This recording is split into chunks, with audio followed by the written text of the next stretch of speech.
क्या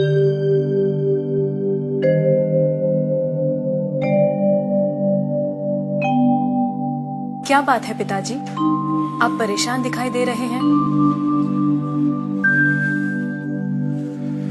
नया राजा बावला है। क्यों? कहता है ईश्वर कहाँ है, प्रमाण दो।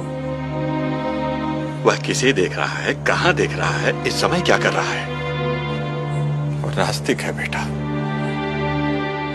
जो कल तक किसी ने उत्तर नहीं दिया तो वह सारे मंदिरों से मूर्तियां हटवा देगा। बस इतनी सी बात और इतनी चिंता। बेटा बड़े बड़े विद्वान। पिताजी, आप कल मुझे राजा के पास ले चलिए, मैं उनके प्रश्नों का उत्तर दूंगी।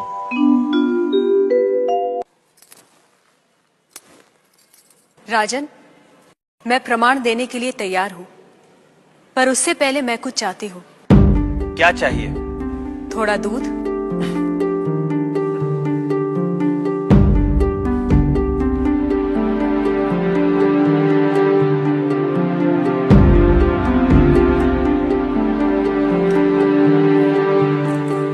राजन, इस पात्र में आपको क्या दिखाई दे रहा है? दूध? क्या दूध के अलावा कुछ और दिखाई दे रहा है? नहीं। पर मुझे तो मक्खन भी दिखाई दे रहा है। क्या आपको मक्खन दिखाई दे रहा है?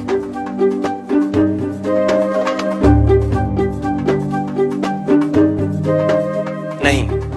पर राजन, क्या इसमें मक्खन नहीं है?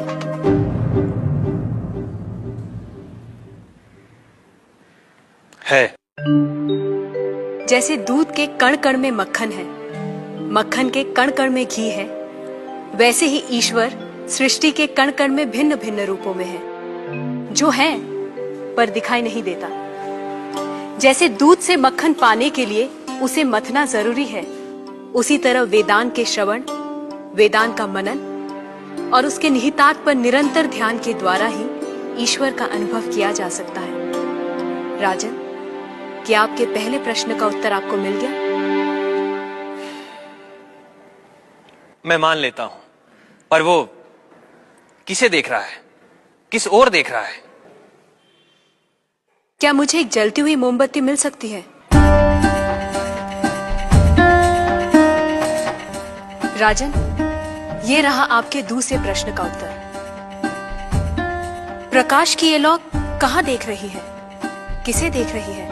ये सभी को देख रही है। सभी और देख रही है। राजन, जिस तरह इस मोमबत्ती का प्रकाश चारों ओर फैला हुआ है, उसी तरह ईश्वर की चेतना चारों ओर फैली हुई है, और उसी चेतना के कारण हम चलते हैं, बोलते हैं और सुनते हैं। जैसे ये प्रकाश सभी ओर देख रहा है, वैसे ही ईश्वर सभी ओर देख रहा है।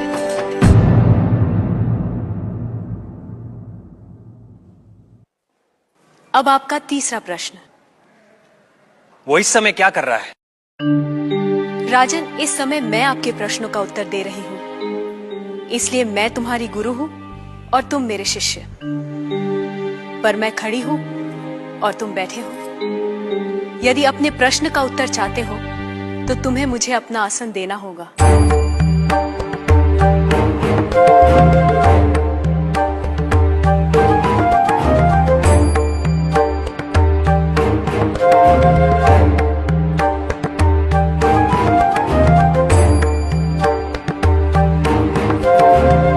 राजन, ये रहा तुम्हारे तीसरे प्रश्न का उत्तर। कुछ देर पहले आप सारे मंदिरों से मूर्तियां हटवाने का विचार कर रहे थे। इस समय आप ईश्वर के बारे में फिर से विचार करने लगे हैं। आप मेरे स्थान पर खड़े हैं और मैं आपके सिंहासन पर बैठी हूं। इधर एक राजा को सामान्य नागरिक का स्थान और एक सामान्य नागरिक को राज सिंहासन दे सकता है, ये आप देख रहे हैं। आप मेरे स्थान पर और मैं आपके स्थान पर बैठी हूं। ईश्वर इस समय ये करवा रहा है, उस अनंत और असीमित शक्तियों के स्वामी, जिसने ये सुंदर, अद्भुत, विस्मयकारी और महान संसार रचा है, जिसमें सूर्य, चंद्र, तारे, ग्रह, नक्षत्र अपने अपने स्थान पर स्थिर और गतिमान हैं, जिसके कण कण में एक व्यवस्था है। ऐसे शब्दों और ज्ञान से परे ईश्वर के लिए क्या संभव है? कहिए राजन, क्या मंदिरों से मूर्तियां हटवाई जाएं? मूर्तियां तो उस ईश्वर की प्रतीक है, उनका मूर्त रूप है। वह सर्वज्ञ, सर्वशक्तिमान, सर्वव्यापी ईश्वर सर्वत्र है। किसी ने उसको पत्थर में पाया, किसी ने पेड़ों में, किसी ने शब्दों के माध्यम से, तो किसी ने प्रार्थना करके। वही परमात्मा अनेक नाम, रूप और गुणों में व्यक्त होता है, और कोई उन्हें अरूप और निर्गुण आत्मा के रूप में जानते हैं।